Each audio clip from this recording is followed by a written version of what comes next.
Hey guys, it's Schaun again from Aampe. This is the third in a series of 5 videos walking through a user story, a children's book I wrote to explain our analytic capabilities to people who are not full-time data scientists or people who normally get into that kind of stuff. The first video I did talked about the problem we're facing, which is that apps have users and they have a very limited number of ways to get to know those users. Not only are they constricted to only knowing about their users, what their users do on the app, they can't see into other parts of their life, but also, even if they could try to get to know their users the same way they get to know someone face to face, there's so many of them, it's just not possible. So I talked about that problem, how traditional methods for dealing with it, like segmentation, don't work very well. And carry a lot of downsides, and talked about the need for some kind of map, similar to being able to get the latitude and longitude of someone's location on a geographic map.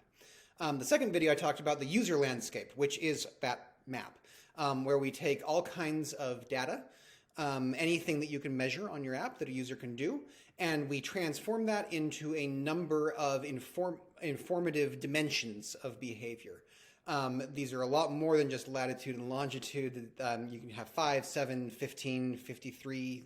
A lot of our customers have double-digit, even triple-digit numbers of dimensions of behavior. What that allows us to do is organize that user landscape in a way that allows us to set up informative tests of different messaging alternatives. So a naive A/B test where you just randomly assign A and B to different users, it's really easy for that kind of test to give you bad results.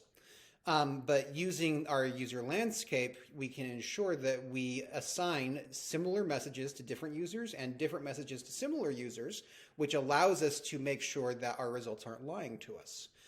So I talked about how that component of setting up those tests that way using the landscape was really an essential part of what we do, and really has to take place prior to any kind of modeling we do. And then I mentioned that there was one other thing that needs to happen before we can do a model, and that's what I'm going to talk about today, what I call a rewards menu. So let's first talk about Pavlov's dogs. It is plural. There were many, many dogs. Pavlov studied why dogs drool, because science. And he would give them food, and when he gave them food, he noticed they would drool. Now, that's not surprising. It's food.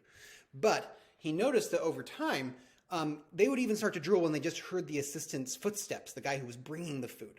And so his observations eventually grew into what's called associative learning, where he found that if you take a normally uninteresting thing, he used a bell, a metronome, lots of different kinds of sounds and stuff, and you pair it a lot of times with something the dog wants, like food, then eventually the dog is going to react to the bell the same way that they react to the food. So what does that have to do with what we do?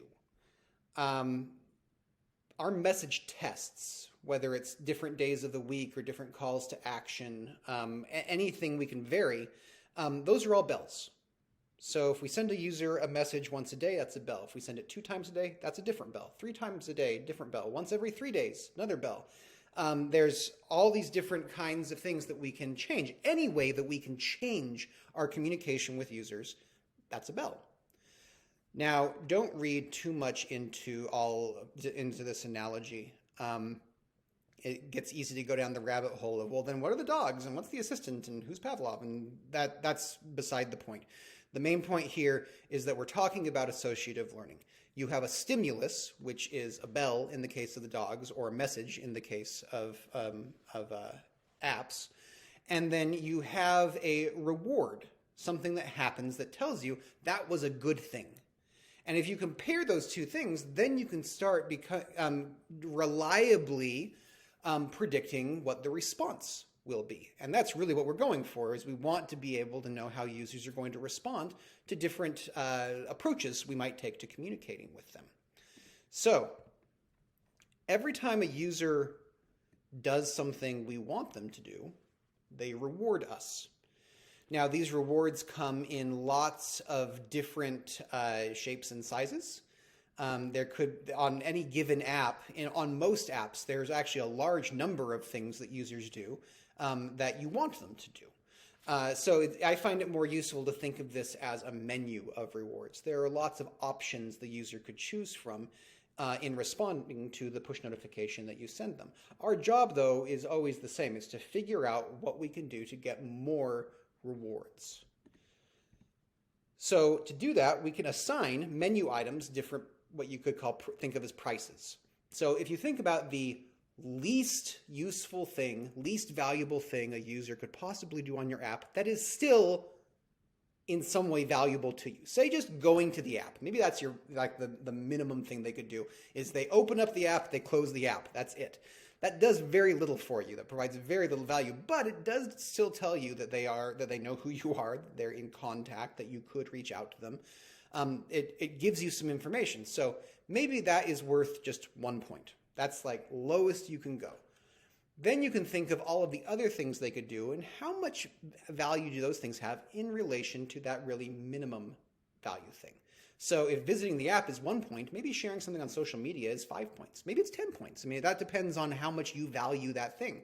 Maybe watching a video is worth 20 points. Maybe buying something is worth 50 points, or maybe buying something is worth 5 points. Like that, those are all things you can decide.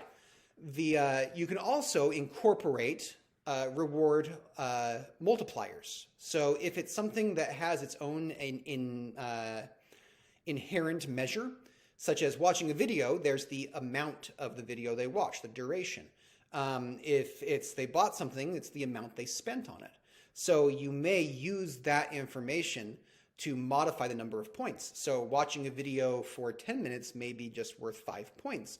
Watching a video for 20 minutes may be worth 10 points. Watching a video for 2 hours may be worth a whole lot of points. So you can incorporate all of this logic about which events are worth something to you, and incorporate information about if there is other information associated with the event that actually should modify those points. We make it easy for you to set all of this up. That's just a matter of entering the information. But what it gives you is the ability, once you run these tests, to run them against multiple objectives at the same time. It's not a matter of we're going to run this test to increase shares on social media. It's we're going to run this test and then we are going to see what kind of rewards we get for that. And we will learn from that in order to then use it in future tests. It also allows us to differentiate between two people who do the same thing, but one of them does it a whole lot, one of them does it a whole little. It also allows us to differentiate between people who do something that is somewhat valuable, so you do want to incorporate that information, but someone else does something really valuable, and we want that to count for a lot more in our understanding, in consolidating what we learned from running the test. So this is the point where machine learning actually is useful. Up until this point, what we're really doing is making sure that we don't feed garbage into a model because, I mean, it's the old saying, garbage in, garbage out. It's true. So we have a user landscape that allows us to situate all of our users in terms of who's similar, who's different, given any given starting point of any user. We make message assignments that allow us to go through and make sure that whatever things we're testing, whatever options we want to look at and understand, we're making sure that we are assigning them to particular users that are going to allow us to differentiate between baseline propensity to just do the thing that we want them to do versus them doing the thing we want them to do because we messaged them, because that's really what we're interested in. And then we have this rewards menu that allows us to scale how important something is, how much we want it to count in our understanding.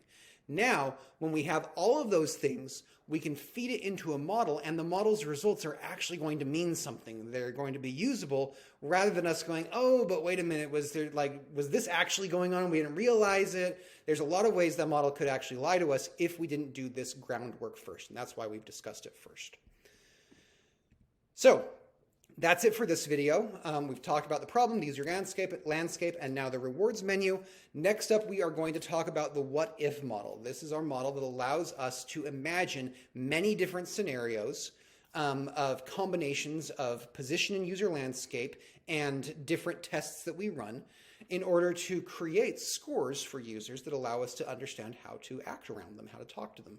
And then the last video is going to talk about why we care about this and why we think push notifications are such an important part of communication with users and a good strategy for apps to follow. So I will come to that in the next videos, and I will see you then.